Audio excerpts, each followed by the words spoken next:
biasanya kita berdoa.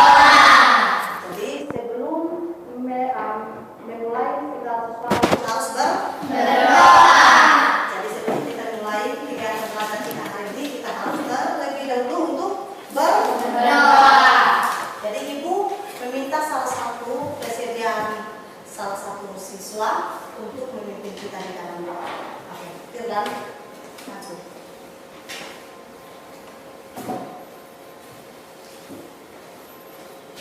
Teman-teman, mari kita berdoa.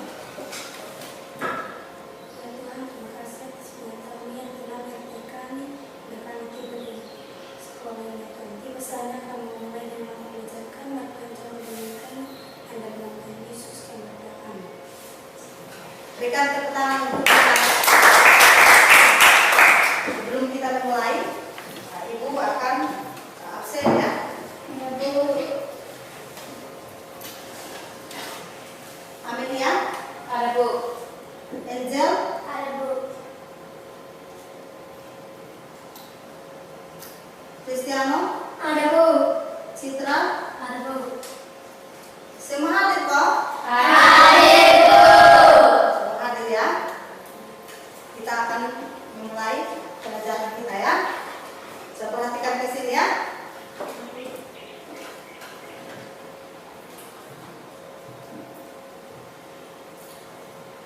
Oke.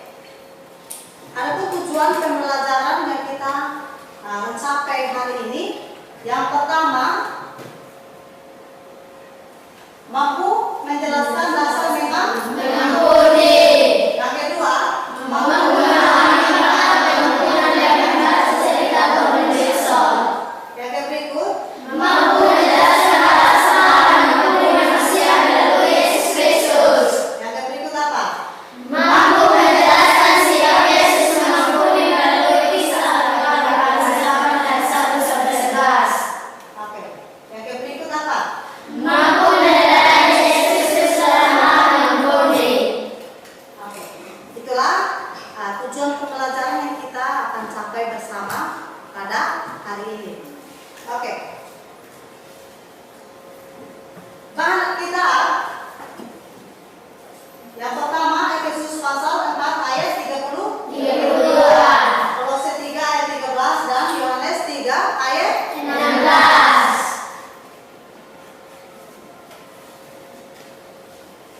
Oke.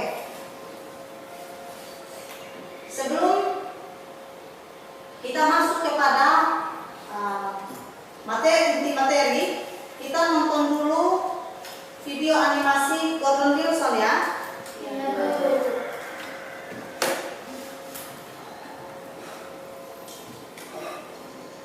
Sebelumnya kalian bentuk kelompok dulu. Bentuk kelompok 1, kelompok 2, dan kelompok 3. Dan setelah itu kita akan nonton video animasi.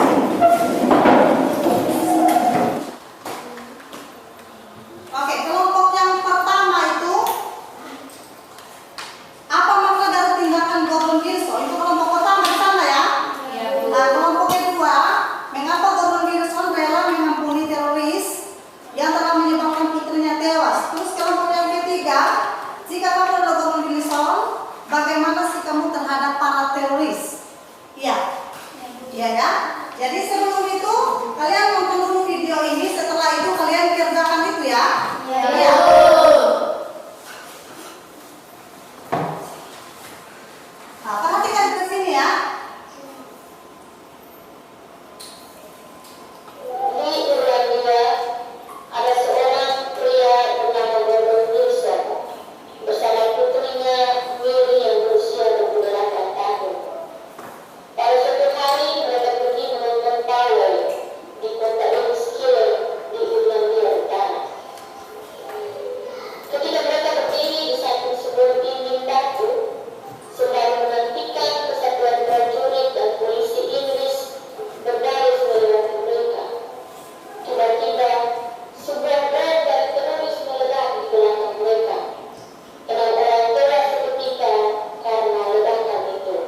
bantuan yang dokter berikan buat anak saya.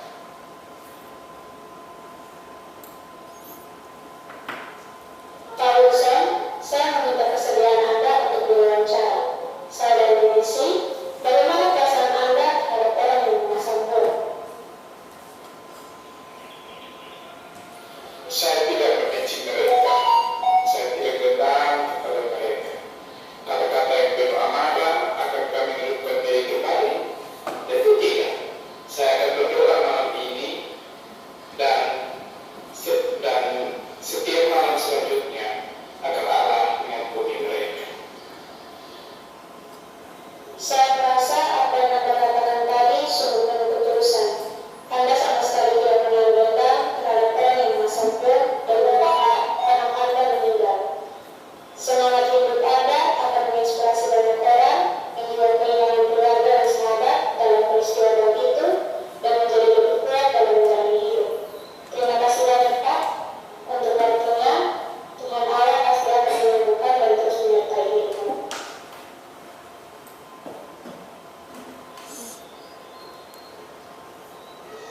Pak Gorden, selamat siang. Bagaimana kabar Anda? Saya dan banyak orang bertanya-tanya bagaimana Anda dapat mengampuni tindakan kejam orang yang sudah membunuh anak Anda dengan ledakan bom. Kabar saya baik, Bu. Adik saya terluka. Saya tidak kehilangan putri saya. Tapi saya tidak marah.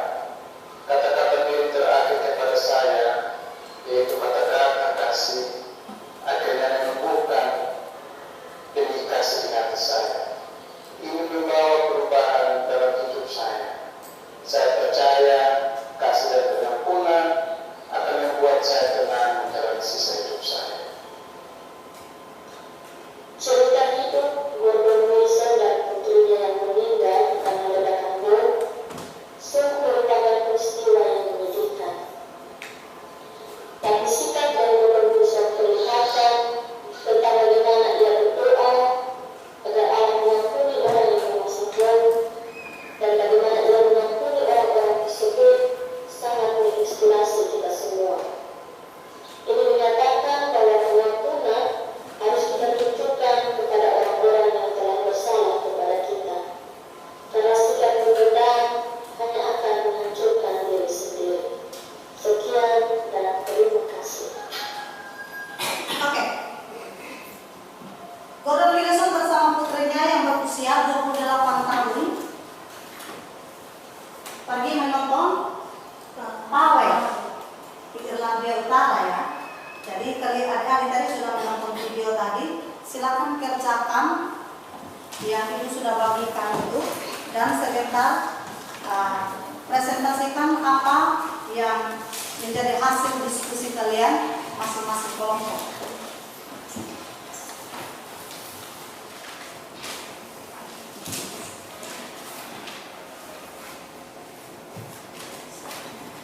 Sudah? Sudah, Bu. Silakan kelompok pertama maju ke depan untuk diskusi, menyampaikan apa yang menjadi hasil diskusi kalian. Oke, kelompok 1 maju ya. Maju ke depan. Oke. Satu orang ya.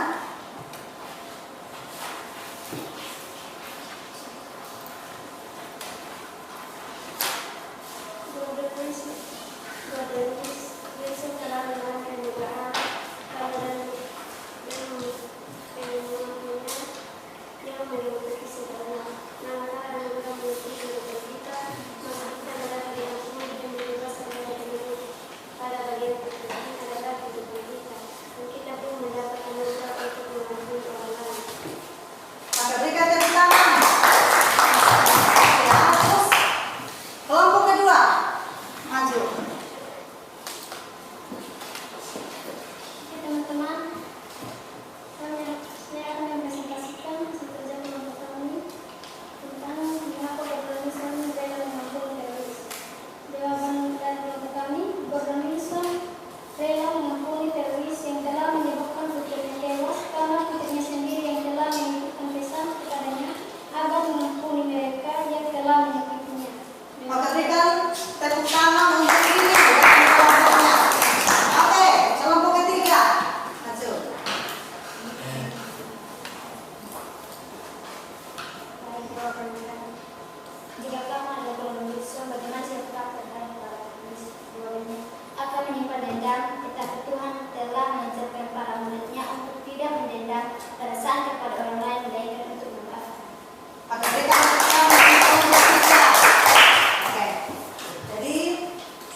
bagaimana dia mengampuni para teroris yang menyebabkan putrinya tewas. Secara manusia pasti merasa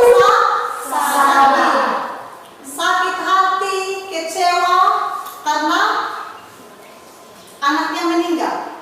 Itu wajar saja secara manusiawi, tetapi kita diajarkan bahwa kita tidak boleh terus-menerus untuk dendam. Pengertian pengampunan Allah di dalam Yesus Kristus. Yang pertama apa? Pengampunan Allah dalam Yesus Kristus untuk menyelamatkan manusia yang sedang dalam dosa, agar manusia tidak bisa menyelamatkan dirinya dari dosa. Yang kedua apa? Mengampuni yang merupakan dasar dan dosa dan dosa dan yang ketiga, Kristus telah mempersembahkan korban yang sesungguhnya sebagai manusia, bahwa dia sebagai korban itu di Golgota lah kata korban mendapat arti yang sesungguhnya. Kristus benar-benar telah mengorbankan dirinya sebagai kita. Oke. Pengertian pengampunan Allah di dalam Yesus Kristus. Jadi sejak manusia jatuh ke dalam dosa, Allah telah merencanakan penyelamatan bagi manusia. Hal itu terbukti melalui peristiwa air bah di dalam kitab Kejadian itu, di mana Allah memusnahkan bumi dan seluruh isinya, namun penyelamatan satu keluarga yang hidup menurut ajarannya, Nuh dan keluarganya, serta tumbuhan dan hewan berpasang-pasangan yang ada bersama mereka diselamatkan oleh Allah. Jadi dalam kitab Kejadian itu mencatat bagaimana Allah menyelamatkan Nuh dengan keluarga Nuh. Jadi peristiwa air bah juga membuktikan bahwa kejahatan manusia sangat menyakiti hati Allah. Namun dia tetap mengampuni dan menyelamatkan manusia yang hidup benar di hadapannya. Allah tidak pernah berhenti melakukan karya penyelamatannya dari dahulu sampai sekarang. Setelah manusia jatuh ke dalam dosa, yaitu Adam dan Hawa, Allah memanggil mereka. Dan manusia hidup di dalam dosa terus-menerus sehingga Allah datang ke dunia untuk menyelamatkan manusia. Jadi yang sebenarnya ditanggung oleh manusia itu sendiri, tetapi Allah menyelamatkan manusia, menebus dosa manusia sehingga manusia bisa selamat. Oke. Dasar Allah mengampuni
tidak menghukum engkau. Pergilah dan jangan berbuat dosa kata Tuhan. Jadi ada syaratnya.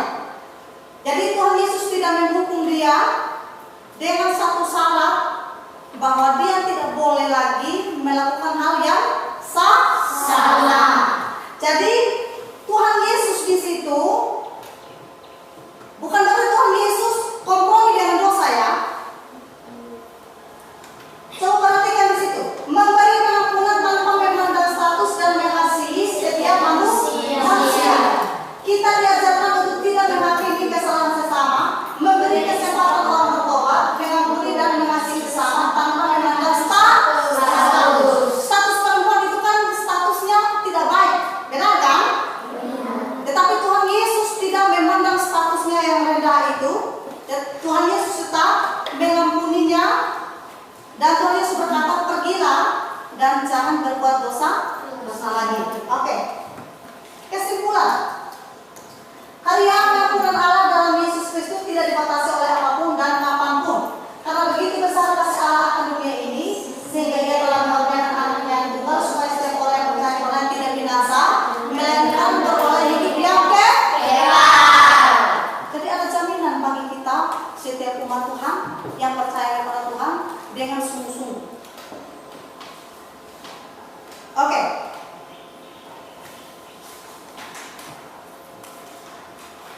Ibu akan tanya kembali apa yang Ibu sudah sampaikan tadi.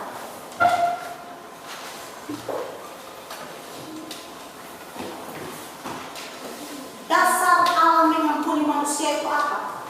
Angkat tangan siapa? Oke, Christian. Karena Tuhan memiliki kasih yang sangat besar, karena Allah mengasihi manusia. Oke, berikan tepuk tangan untuk Christian. Yang berikut, bagaimana cara Allah mengampuni manusia? Siapa? Siapa menjawab? Bagaimana cara Allah? Allah dengan meninggalkan surga dan mati di kayu salib untuk mengampuni manusia. Allah dengan mengikuti alur dunia dan tidak dihukum dan dicambuk untuk mengampuni manusia. Apa alasan Allah mengampuni manusia? Alasan Allah mengampuni apa? Siapa menjawab? Karena Allah tidak mau manusia tinggal dalam dosa dan binasa, Allah mau manusia kembali ke rancangan Allah yang semula. Oke. Bagaimana sikap Yesus dalam mengampuni orang berdosa? Bagaimana sikap Yesus? Oke. Tessa. Sikap Yesus terhadap orang yang berdosa adalah memberi pengampunan tanpa memandang status dan mengasihi setiap manusia. Kita diajarkan untuk tidak menghakimi kesalahan sesama, memberi kesempatan orang bertobat, mengampuni dan mengasihi sesama tanpa memandang status. Oke, berikan tepuk tangan. Oke, baik. Terima kasih ya atas jawabannya yang kita belajar hari ini tentang karya pengampunan Allah di dalam Yesus. Oke, jadi